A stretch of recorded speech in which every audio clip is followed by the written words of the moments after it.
ധർമ്മ പ്രമാണം. ധർമ്മപ്രമാണ ഒരു കാക്കോടെ സ്വാഗതം.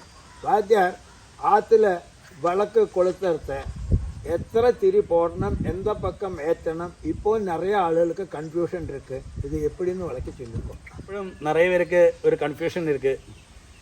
ஆற்றுல നമ്മൾ സ്വാമി വിളക്ക് കൊളുത്തുറോം. ഏകദീപം ചെന്നാൽ ഒരു പക്കം മാത്രം തിരി പോട്ട്, ഒന്നിൽ ഊർദ്ധമായിട്ടിരിക്കും, இல்லாட்டா ஈஸ்ட்டை ஃபேஸ் பண்ணியிருக்கும், இல்லாட்டா வெஸ்ட்டை ஃபேஸ்.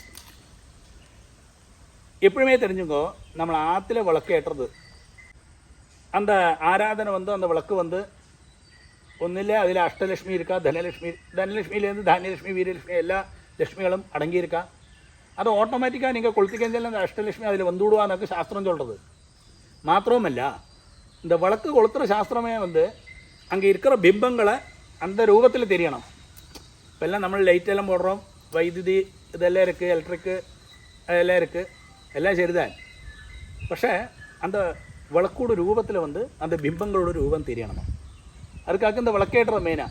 மாத்திரமல்ல, அதில் அஷ்டலட்சுமி எல்லாம் இருக்குது. மாத்திரமல்ல, ஆற்றுல ஏற்றுற கிரகத்தில் ஏற்ற விளக்குக்கு ஒரு விதம் கூடி சொல்கிறேன். ഒന്ന് സൂര്യനെ കാക്കുന്നത്, കാർത്താലയാനും സായന്ത്രമുണ്ട്. കാർത്താല ഉദയം, സായന്ത്രം അസ്തമനം. அப்படி 2 விதிகள் இருக்குது.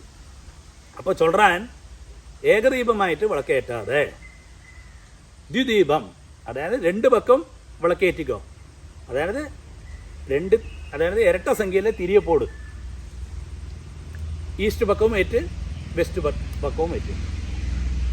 ഊർദ്ധമായിട്ട് ഇരുന്നാൽ കൂടി, ഊർദ്ധമായിട്ട് ഒരു തിരി இருந்தால் അതും ഇരുന്ന് കിട്ടുമാങ്ക, കുഴപ്പമില്ലേ.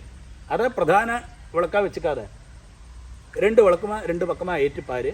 உனக்கு அந்த வித்தியாசம் வேறு தெரியும், ശരിയാക്കും. കാരണം என்ன இருக்குஞ்சா, நீங்கள் கிழக்கும் மேற்குமா ஏற்றுப்பாருங்கோ, அதோட வித்தியாசம் நமக்கு படிப்படியாக தெரியும். ஆற்றுலேருந்தே கிரகதேவதோட அனுகிரகம் வரும்.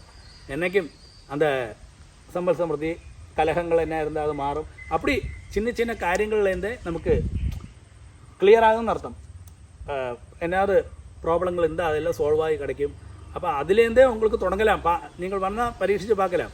இப்போ எப்பவுமே ஈஸ்ட்டும் வெஸ்ட்டும் 2 பக்கம் திரிபோட்டு விளக்க கொளுத்துங்கோ. அதுதான் அதோட சரியான சாஸ்திரம், விதி.